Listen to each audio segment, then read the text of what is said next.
করতে এসেছিল, কিন্তু আমিকে জানার পর তারা সবাই লেজ গুটিয়ে পালিয়েছে। তাই নাকি?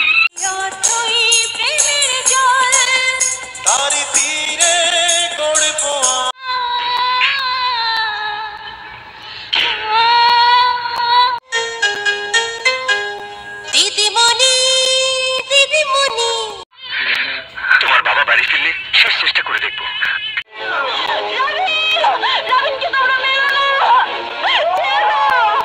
এরই নাম ভালোবাসা ছবির রেকর্ড উড়িয়ে দিয়েছে প্রেমের তাজমহল ছবি।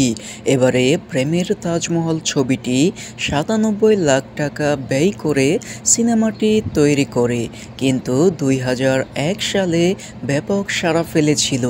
৫ কোটি টাকার ক্যাসেট বিক্রি করে অশ্লীল ছবিকে হটিয়ে প্রেমের তাজমহল ছবিটি দর্শকের মনে জায়গা করে নিয়েছিল। এরই নাম ভালোবাসা ছবিটি ৩ কোটি টাকা ব্যয়ে নির্মাণ করেও ঘরে টাকা তুলেছিল ২ কোটি টাকা। ১ কোটি টাকা লস করেছিল নায়ক ফেরদৌসের সিনেমাটি।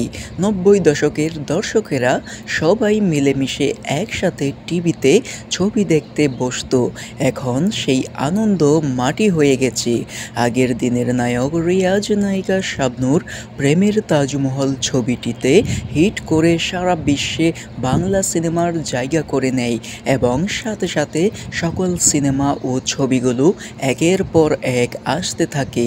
সেই সময়ে ব্যাপক বাংলা ছবি কোটি কোটি টাকা আয় করে নেয়। সময়ের ব্যবধানে বাংলা ছবির প্রচলন দিন দিন শেষ হয়ে যাচ্ছে। সেই সময়ের কথা ২০০১ থেকে ২০১৮ সালের মধ্যে সব কিছু হারিয়ে গেছে সেই সোনালি অতীত। সেই সোনালি দিনগুলো কি আবার ফিরে আসবে?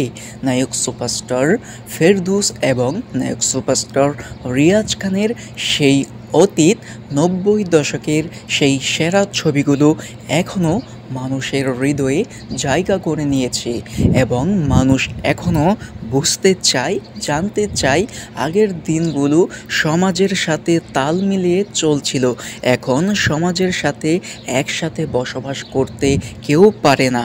সবাই ঝগড়ার মাধ্যমে জাটি করে এবং সবাই একসাথে থাকতে চায়।